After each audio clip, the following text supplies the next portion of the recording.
Chapter 18. Before I knew it, it was Wednesday. I spent most of the day worrying. I was so preoccupied I barely noticed what I was doing at work, processing paperwork and answering questions on autopilot.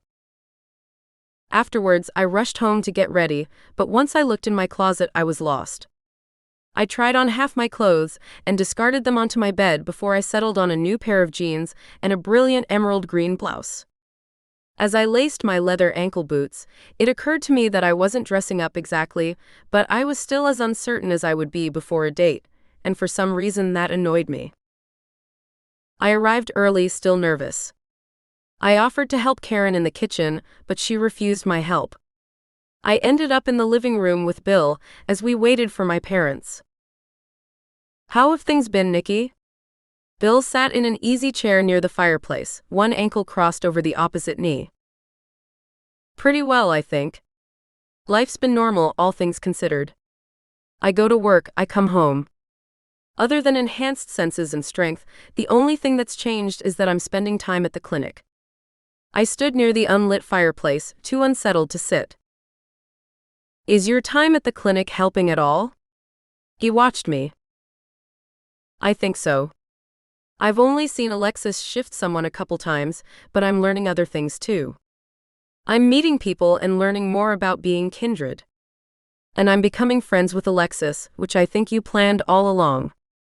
I gave him a sly smile. "I admit I hoped you would become friends. The more friends you have in the pack, the easier things will be." He smiled back. "It seems to be working out that way." Devon and I went over there for a barbecue Saturday.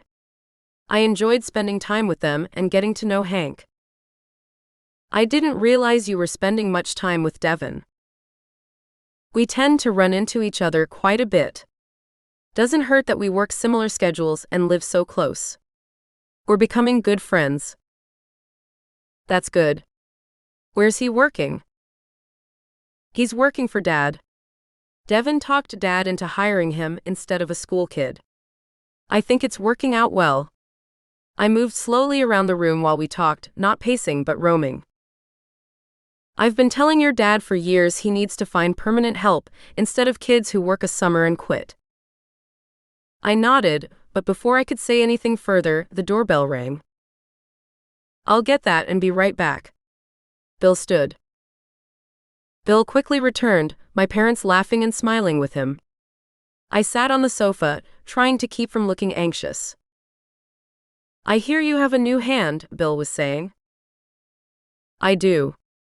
I decided to take your advice and hire a permanent hand. I was afraid no one reliable would be willing to work that hard for what we can afford to pay. But an old friend of my daughter's returned to town. He was looking for work and didn't need a lot of money, so I hired him. It's only been about 10 days, but it's working out great," Dad said as they entered the room. When Mom spotted me sitting on the sofa, she stopped, worry clear on her face. She started into the room again, but still looked worried, as if she knew I was there to give them bad news. I wasn't sure if this was going to be good or bad. Bill invited them to sit and offered them drinks. While he was getting the drinks, my parents watched me, concerned. "Is something wrong, dear?" Mom gathered the nerve to ask. "No, Mom. Nothing's wrong. I've been spending more time with Bill and Karen, and we thought it would be nice to have dinner together." "You're sure nothing's wrong?" "I'm certain, Mom. Nothing's wrong, I promise." I tried to convince myself I wasn't lying, really, nothing was wrong, just different. "If you're sure." Karen came in and greeted Mom and Dad, but she was in and out, visiting while finishing dinner. I offered again to help, but she refused again. After a bit, she called us to dinner.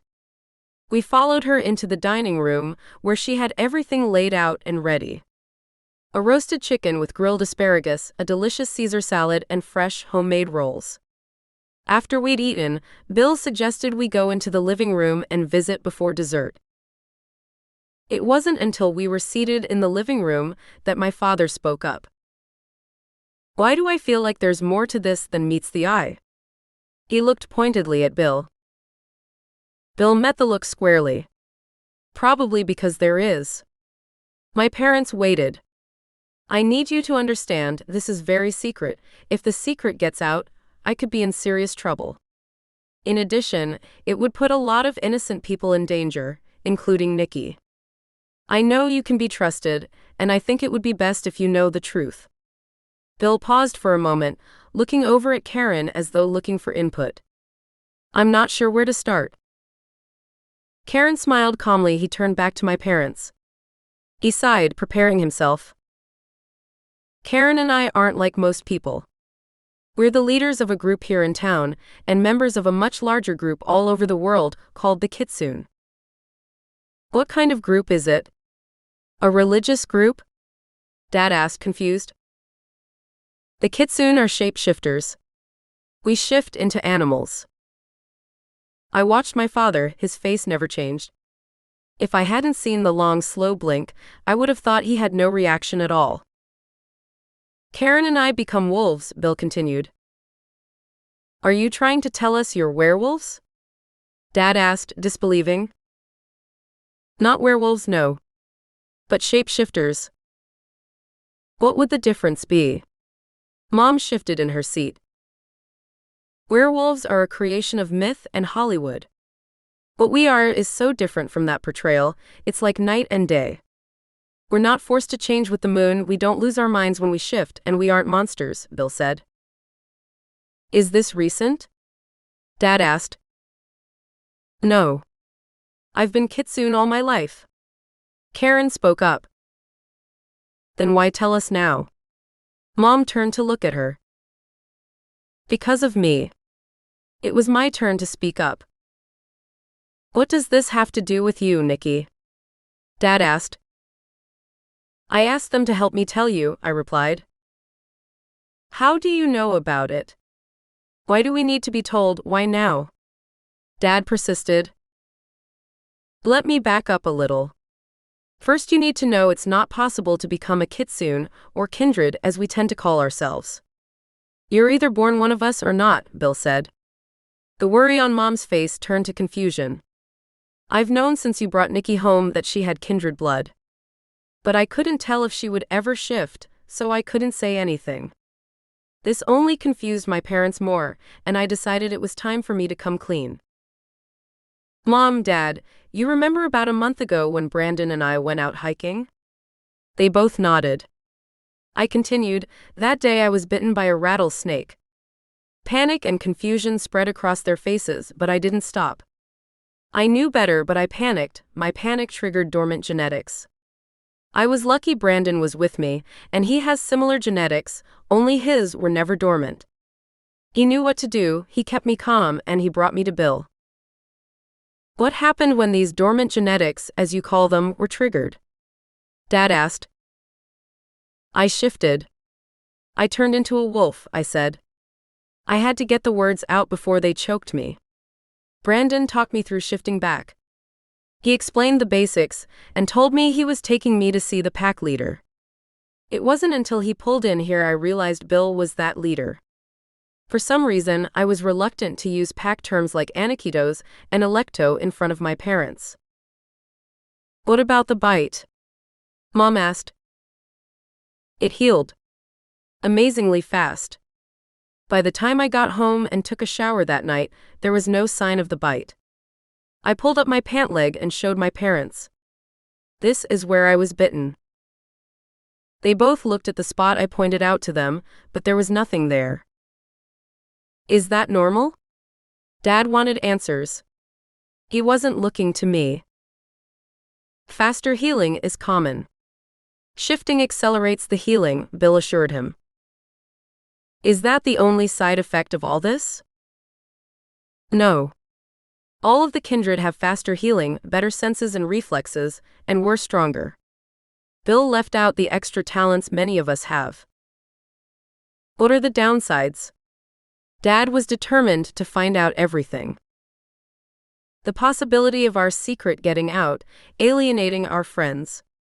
There's some danger of being shot as a varmint when in wolf form, but basic precautions nullify that.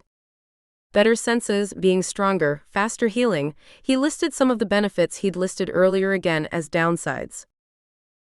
My parents were taking this better than I'd expected. Not that I expected screaming and gnashing of teeth, but I had expected at least some disbelief. It was quiet for a few minutes as my parents absorbed it. They spoke, but not much, and they didn't become involved in the conversation that Karen started with me. I waited anxiously for their reactions. "If all of this happened a month ago, why didn't you tell us sooner?" My father asked a few minutes later. I knew this was going to be the tough part. First, it was a huge shock to me. I had a lot of adjusting to do, and at first, I didn't want to tell anyone. Second, there is the secrecy. If I were to tell you without permission, I could be punished. It isn't just the safety of this group involved, but all the groups all over the world. I had to get Bill's permission. He only gave it because he knows you so well and knows you're trustworthy. But just you. We can't tell the rest of the family. Third, I wasn't sure how you would take it. This is a huge change in my life. It's been difficult not being able to talk to you about it. At the same time, I was so afraid you wouldn't believe me or would disown me. You know better than that. Mom spoke sharply. She'd been mostly silent until now, but she couldn't help herself. You, like all the kids, are ours. No matter what you do or what you are. We love you no matter what. If one of you were to end up in prison, we wouldn't stop loving you. We might not approve of your choices or what you did to end up there, but we wouldn't stop loving you because of them. Thank you, Mom, I said, some of the weight lifting off my shoulders. I'd been more worried than I realized. Your mother's right, Nickie, Dad spoke a little slower but with no less conviction.